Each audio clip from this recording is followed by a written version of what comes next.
Hello, welcome back to Animated Literacy. This is lesson number 64 from the Story Song and Action Book.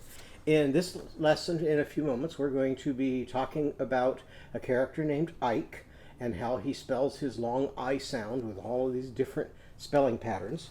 Before we do that, we're going to do a bit from our last lesson.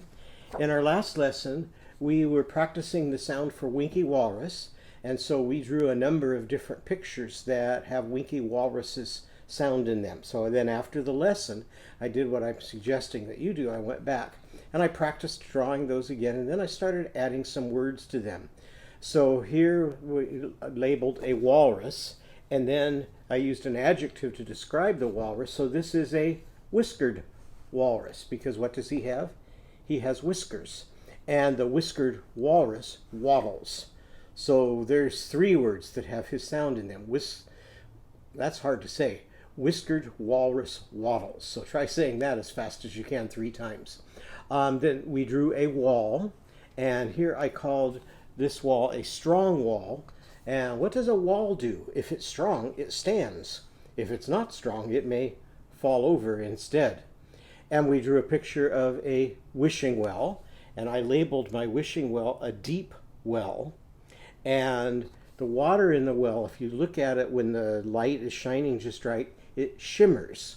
So my noun is the well, and my adjective is deep, and my verb that tells what it's doing with a line under it is shimmers.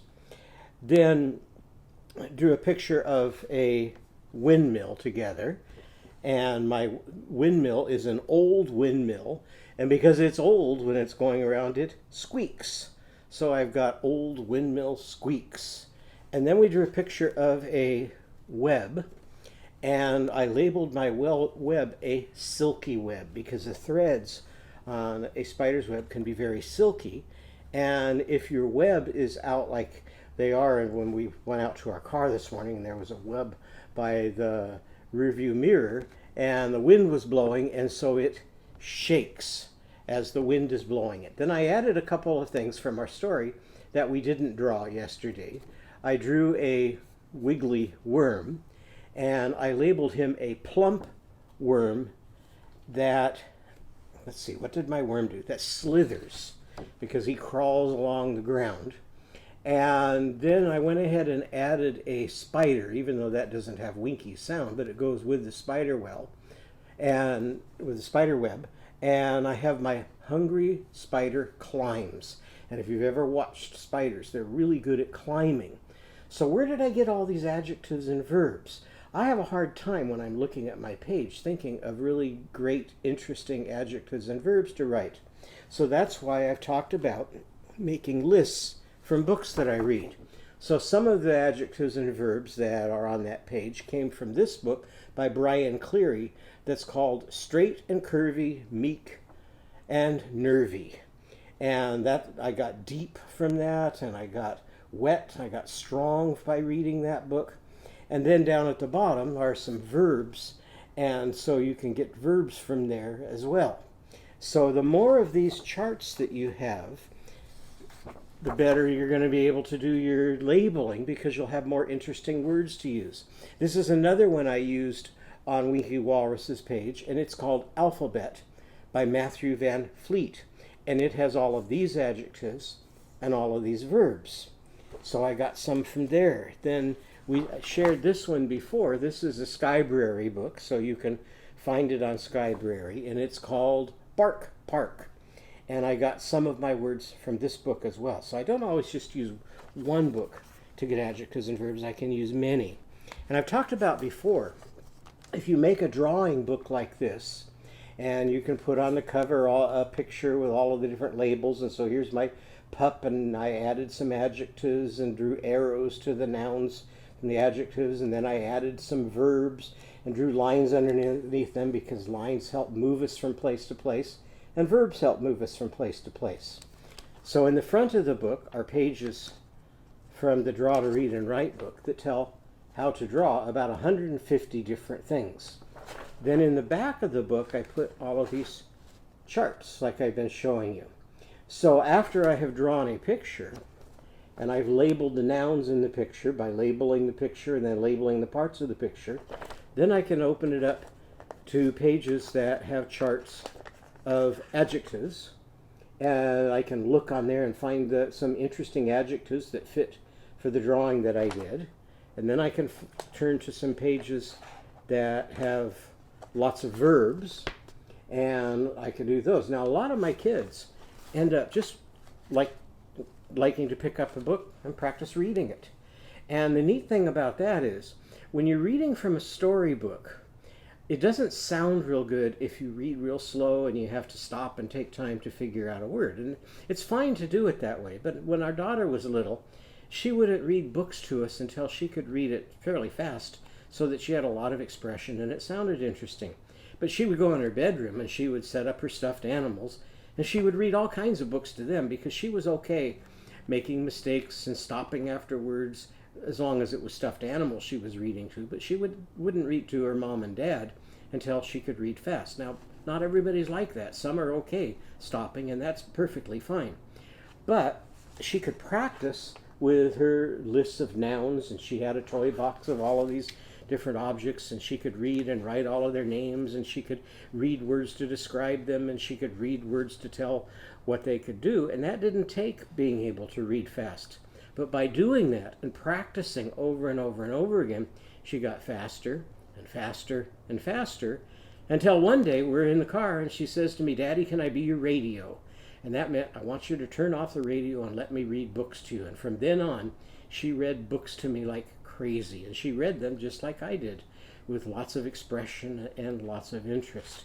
So you can build up to that fast reading by practicing these words. And also by practicing them, you're going to be hunting for all of the letter patterns and all of the letters that we've been learning through drawing and labeling, and practicing putting those sounds together over and over and over again, which makes you a good reader. Plus, they're books that I have read to the children, and so they already know what the story is about. So that means that they can focus their attention on just being able to read the words. So that's a really good practice. Now, after we drew our picture, we put Winky and the well into a song. And here we did the spider on the floor, but we changed the words. So when we wrote it, it read like this: "There's a walrus by the well, by the well. There's a walrus by the well, by the well. There's a walrus by the well, and he's got a tale to tell. There's a walrus by the well, by the well." What does it mean if you have a tale to tell? A story, because tales are stories. And then we did our labeling up here at the top. And so I drew my picture of the well and of the wiggly worms and of Winky Walrus. And here's another worm over here. Now I could come back on that and do just like I did before and start to add some adjectives and verbs to the page, just like I did here. So I don't have to stop just by putting the names of the objects there. I also don't have to stop with just one verse. So I looked to see what are some other verses that we could make up for Winky Walrus. The word sell rhymes with well, so I decided to do a verse that has sell in it. So here's the verse I did there. "There's a walrus by the well, by the well. There's a walrus by the well, by the well. There's a walrus by the well, and he has wiggly worms to sell. There's a walrus by the well, by the well." And the more you practice reading these, rewriting them, the better you're going to be at reading and writing. Another word that rhymes with well is swell. Now, swell can be when something gets bigger and bigger and bigger, it swells up. But there's another meaning for the word swell. It can also mean that something is really good. "Oh, that's really a swell car you got there." Well, in this case, we have a walrus, and we're going to call our walrus swell because he's a good walrus. So this verse reads like this: "There's a walrus by the well, by the well.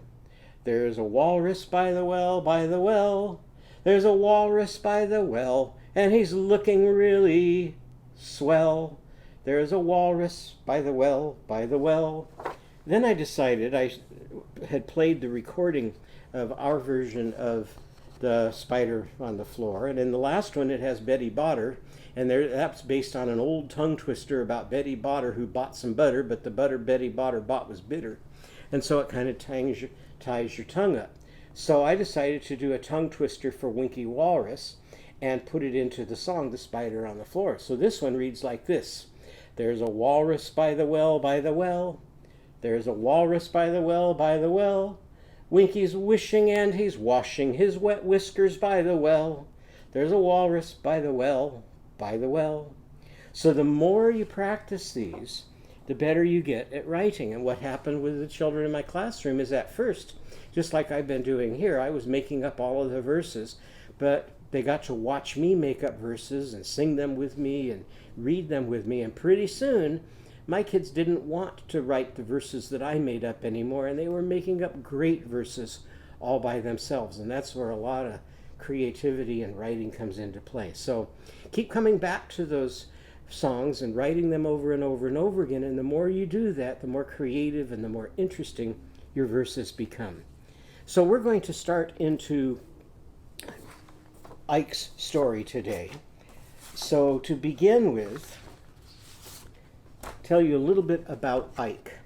Here's Ike, and Ike is Eve's sister. And if you remember, we did the story of Leaping Eve, where she's going, ee, because she's leaping 3 green trees in a single bound like Wonder Woman and Superman. So one of the topics that you can talk about is brothers and sisters and families. And here's a couple Skybrary books that you can use to help you talk about that. This first one is about all families are special. And so it talks about the people in a family.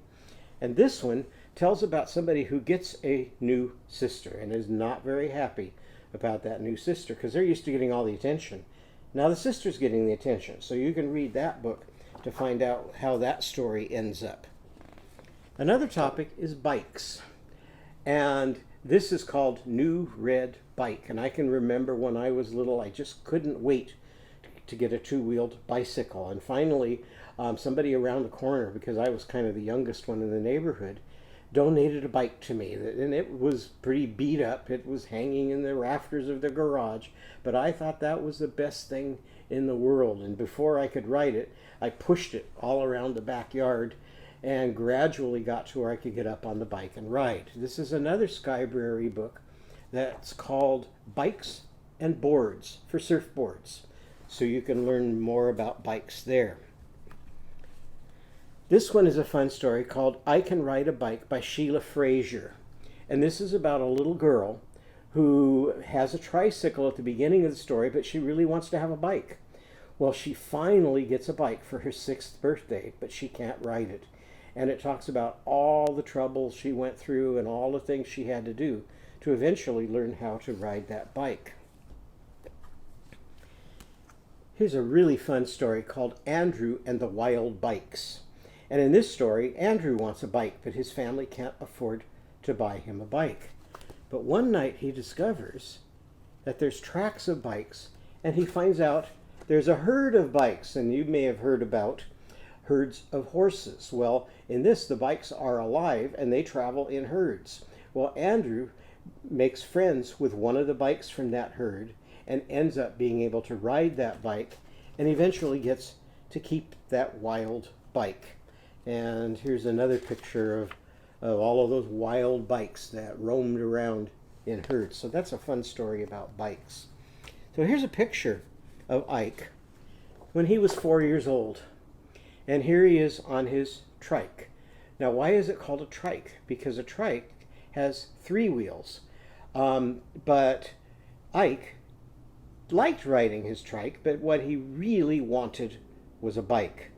So just like Eve did, she would walk and do her normal path to school during the day, but at night, what did she do? She dreamed about leaping over the baseball field and the streams and the city streets. Well, when Ike went to sleep, what do you think he dreamed about? He dreamed about bikes. And just like Eve, he wanted to go up into the sky.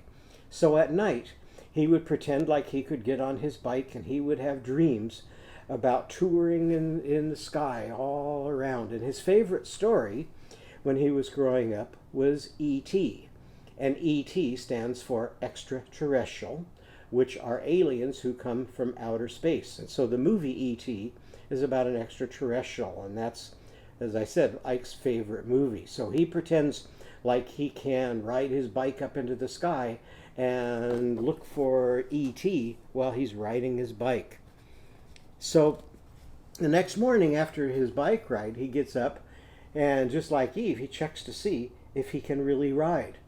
And he gets on his tricycle and he pretends like he's riding up to the moon and the stars on his tricycle. Well, finally, Ike's 5th birthday comes, and Ike gets a brand new bike.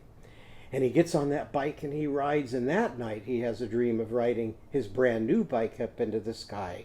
But the next day when he wakes up, he can't ride his bike in the sky, but he can ride it around the neighborhood, and that's just fine, because in his dreams he can ride his bike in the sky, and when he's awake he can ride his bike in his backyard like I used to do. So whenever we think of Ike, we think about how he likes to ride. We pretend to hold the pedals of the bicycle like this, and there are some bikes that people who have problems with their legs pedal with their hands like this. So move your hands around like this and pedal your bicycle and go, "I." And because Ike wants to ride it up into the sky, instead of riding down the road like this, we can ride it up into the sky like this.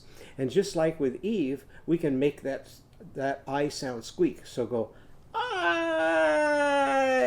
and make your voice as high as you can as you're going up into the sky. So now we can put Ike's story into our song to see if it's a vowel or a consonant. So let's try that. Are you riding, Brother Ike, Brother Ike? Ike's bells are saying, Ike's bells are saying, I, I. So is Ike's sound a vowel or a consonant? Vowel. And how do you know? We didn't have to put any ings or ongs with it. We can just do his sound all by itself because it, like the cheese and the farmer in the dell, can stand alone. So go I for Ike. Now let's learn Ike's song. So warm up your muscles like this. And the first thing is we're going to have Ike flying. So pretend like you have wings and sing this back to me. Ike can fly, Ike can fly. Now point up. Way up high, way up high. Now take hold of the pedals of your bike. On his bike, Ike rides the sky. On his bike, Ike rides the sky. Now show me the moon with its shining like this. By the light of the moon, and there's the curve to the moon. By the light of the moon. Now cover your eyes if it's stormy. Or on a stormy night, or on a stormy night, Ike can ride his bike up high, his bike up high. Now we're going to sing about the letter patterns we use to spell it. So the first is with an I and an E. So I'm going to make my I with a line like this and a dot on top. And then I can make my E with 3 lines sticking out, okay? So do that with me. Ready? I and E, spell long I, spell long I. They spell I in Ike and bike, in Ike and bike.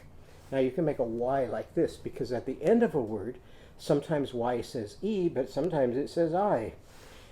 And a Y can spell I, and a Y can spell I.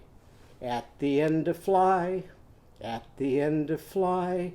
Now Ike can also use 3 letters for his sound.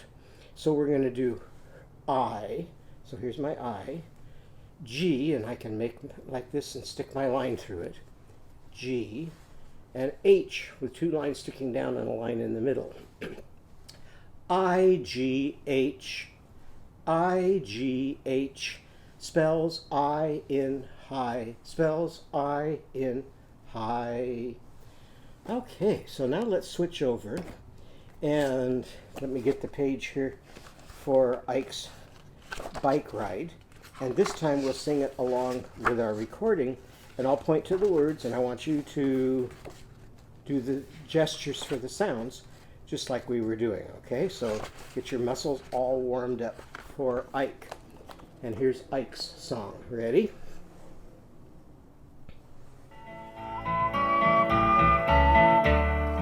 Ike can fly way up high. On his bike Ike rides the sky by the light of the moon, or on a stormy night Ike can ride his bike up high. I and E spell long I, they spell I in Ike and bike, and the Y can spell I at the end of fly. I-G-H spells I in high.